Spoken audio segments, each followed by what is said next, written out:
Hello everyone, my name is Cody Prince and I am the president of Heritage Alliance Museum. And I would like to thank everyone that came to our grand reopening tonight. We've spent a few months reorganizing the museum, kind of opening the space up a little more, brightening it up with LEDs. We have and added in new items, that some of which have never been seen before. One of the items that was loaned to us for this grand reopening is this sword that belonged to Colonel John Houston Savage, who was Colonel of the 16th Tennessee here in McMinnville.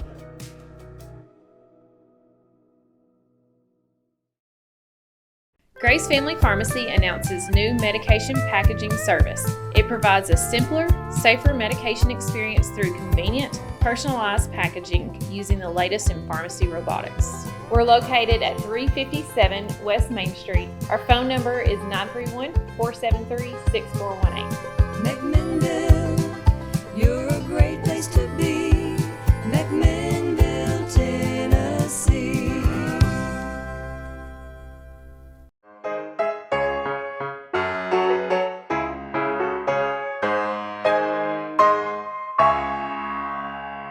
Not many things last a lifetime, but when they do, there's something special. Dr. Pepper.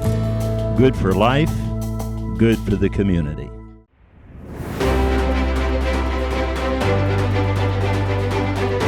Welcome to another edition of Community Insight.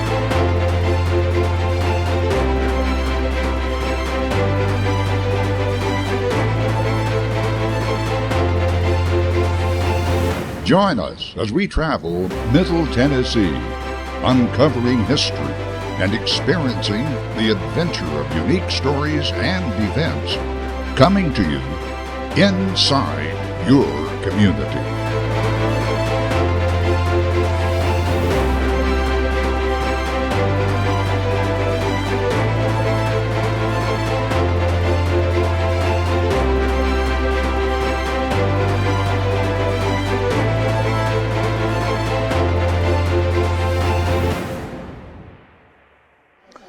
Hello everyone, my name is Cody Prince and I am the president of Heritage Alliance Museum. And I would like to thank everyone that came to our grand reopening tonight. We've spent a few months reorganizing the museum, kind of opening the space up a little more, brightening it up with LEDs. We have and added in new items, that some of which have never been seen before. One of the items that was loaned to us for this grand reopening is this sword that belonged to Colonel John Houston Savage, who was Colonel of the 16th Tennessee here in McMinnville. His law office still stands on Court Square. He's the one that erected the 16th monument in front of the courthouse, and he is buried down in Depot Bottom. This is just an example of one of the items that we can showcase here in the museum. Now this is on loan, so this is not going to be seen very often. This actually belongs to the Sons of Confederate Veterans, and they were kind enough to loan it to us for the grand reopening event. But we do have multiple items that folks can view. The displays will be changing out, so you can stop in at different times and you'll see things that you've never seen before. So join us as we take a look through the museum right quick. So some folks may be wondering what exactly the grand reopening entails. Well, back during the summer, we shut down the museum and we rearranged absolutely everything in here. We opened the space up, we added some items, we took some items down to smaller displays. We wanted to bring a new feel to the museum for whenever folks come in and join us, whether they're traveling from out of town or folks from right here in McMinnville, so they can see things that they might have never seen before. One of my favorite things that we have done is create this display of the schools of Warren County. And this is actually one display where we have multiple items. The items are going to be rotating out. So if you stop in 6 months later, you're probably going to see some different stuff on display here. The volunteers that we had to make this happen is mostly just our board of directors, which has been 4 people working to make this grand reopening happen. We have recruited a couple of more volunteers since then, and we hope to recruit a lot more. We're always looking for new members. We're always looking for new volunteers. If stuff like this catches your fancy, you like the history behind it, stop by and see us, and we'll be more than happy to have you assist us. Hey, I'm JC, your Miss Tree City Iris teen. Hi, I'm Kaylee Scribble, and I am your Miss Tree City volunteer team. I love being Miss Tree City Iris teen and getting out in the community. I love helping out in my community and helping out in so many different ways. My name is Sammy Mercury. I have been a member of the Heritage Alliance for about a month. I actually joined before the Ghost Walk for the Halloween event this year. Tonight I'm dressed as Lucy Virginia French, who was an author who was prolific in McMinnville during the Civil War. I did have a whole thing memorized for her, but it's been a little while and I've forgotten it. But I am really into the history of the area. I'm actually a history major. I have an associate's from Malo, which is not the most impressive in the world, but I'm very proud of myself and what I've accomplished so far. And this is actually my first event with the museum.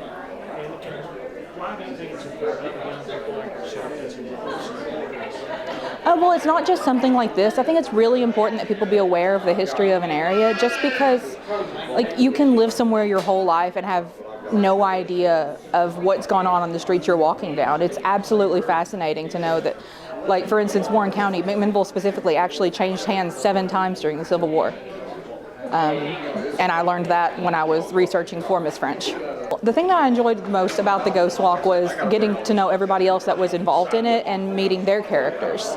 Everyone that was there got really into it, and I got to learn about Dad Lively, who did a lot of photography for the area. Dr. John Black was actually located very, very close to me. He's a doctor and one of the founders of the Black House. And I actually did not know that before I started. My good friend Trevor was William H. Magnus, or Magnus Library.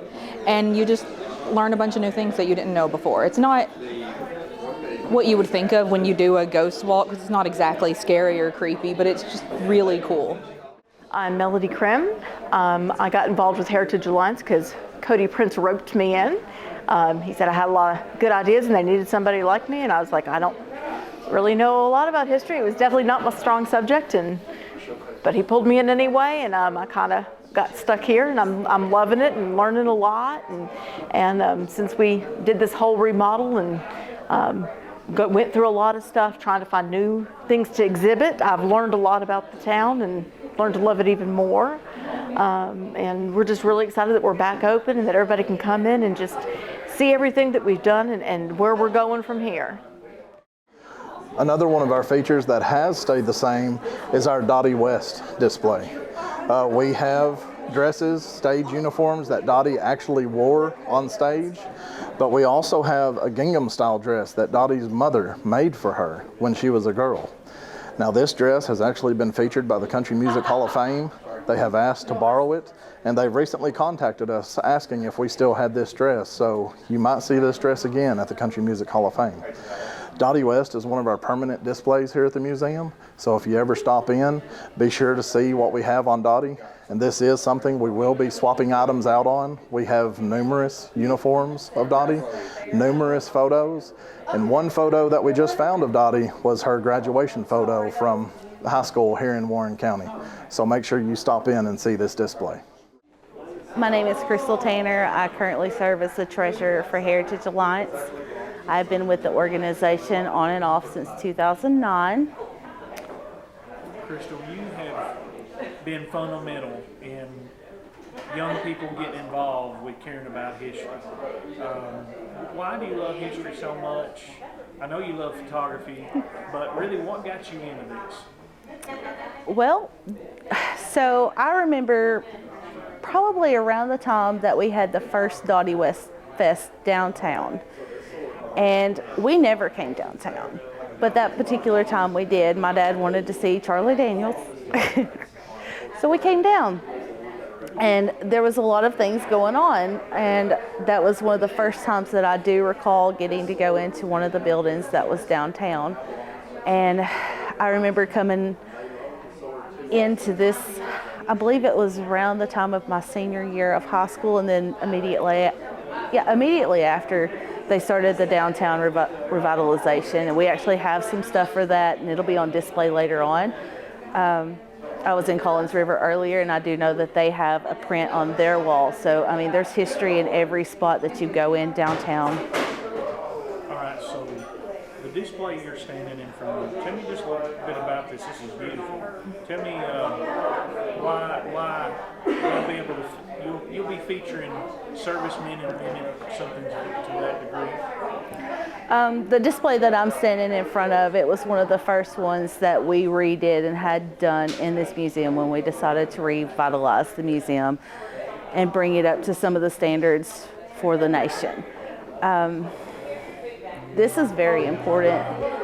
These men and women fought for our freedom in this community, and you know, we just had Veterans Day, and we show our support and stand behind them.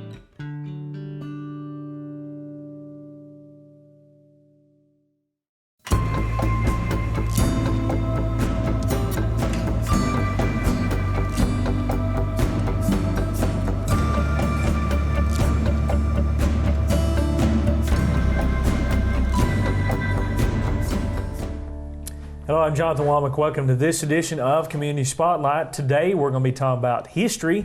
Of course, usually when we have Mr. Larry Boyd on here, we're always talking about history.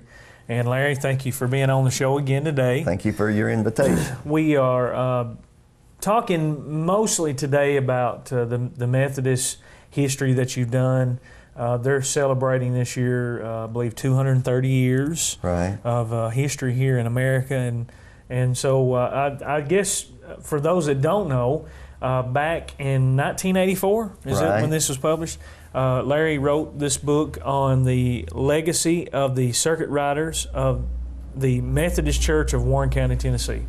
And you just went through a collage of different churches that was Methodist in Warren County? Yes, when I realized it was going to be the bicentennial, the 200th anniversary of the Methodist Church, and that the Methodist groups all over the country were encouraging their individual churches to do histories, I thought this would be a great time to make a collection of all the present and past churches of the Methodist tribe here in Warren County. And when did you start working on this? And so a year or two before, I think. And I know that my mom was a Methodist, a member of First United Methodist Church since 1941 till she passed away 8 years ago. And she and Lila Rose Denton, who was a really talented, intelligent person who was a teacher and also their Sunday school teacher, were appointed by the church to put together their history. And I think their history, from what I have heard and seen, was one of the best in the conference. But they didn't get the award because they didn't get it finished in time. Yeah. So that wasn't their fault. Some intriguing things you can draw out. I know we're going to talk about several, but what's some of the intriguing things that you found out about their history with the First United? The First United Methodist Church. Well, I guess the most interesting thing is about the steps. Used to be wooden steps. And I won't call any names here because I might get it wrong. But I think one of the prominent Faulkners had a daughter who was going to be married. And he didn't want his daughter coming down those steps, and they evidently were not in the best condition, being wood and several years old.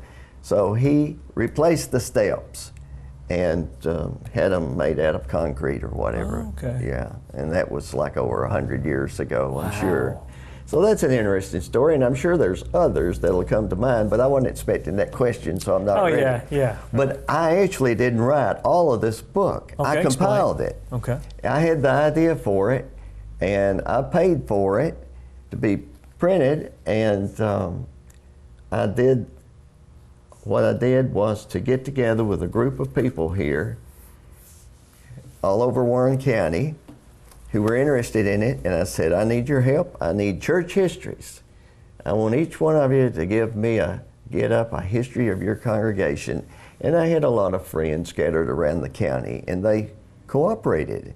And I got a lot of old pictures. I went around making pictures of them. And some of these buildings are no longer there. Yeah. They were burnt down later on, or torn down and replaced, or sold, and new congregations went up there. And most of these people who helped me are gone. Ain't that something? This was 30 years ago, a lot of changes then. If we hadn't saved that, it would not be possible to do it today. Let me take that opportunity to just talk to the viewers. We have so much history in our counties. We have several counties that's watching. Warren County and others that has so much history to be retained, and if we don't retain that history, then it's going to be lost. And right. So, encouragement to any of the folks that's watching, and this goes for any age that's still living, then you have the opportunity to share and retain history. And so that isn't just so that we can just study history, it's so that we can learn from our past. Right. And is that what intrigues you about history? Yes. Well, I just have a passion for saving history because I know it's going to be lost. I had the privilege of knowing all 4 of my grandparents, and one by one they passed away. One at 16, one when I was about 18, and one when I was 21, and I had one left. And she was the one who liked to share history, so I started writing down all of the family information. And then I went out to interview other family members, and there were a lot of people in the family who had good memories at age 90 or more. This is my Davis family from White County. So I put together a family history based on that. And then it whetted my appetite to do more, so I've done some church histories like this. And with the help of the late Mr. C.N. Womack, we started the Warren County Historical Journal Project.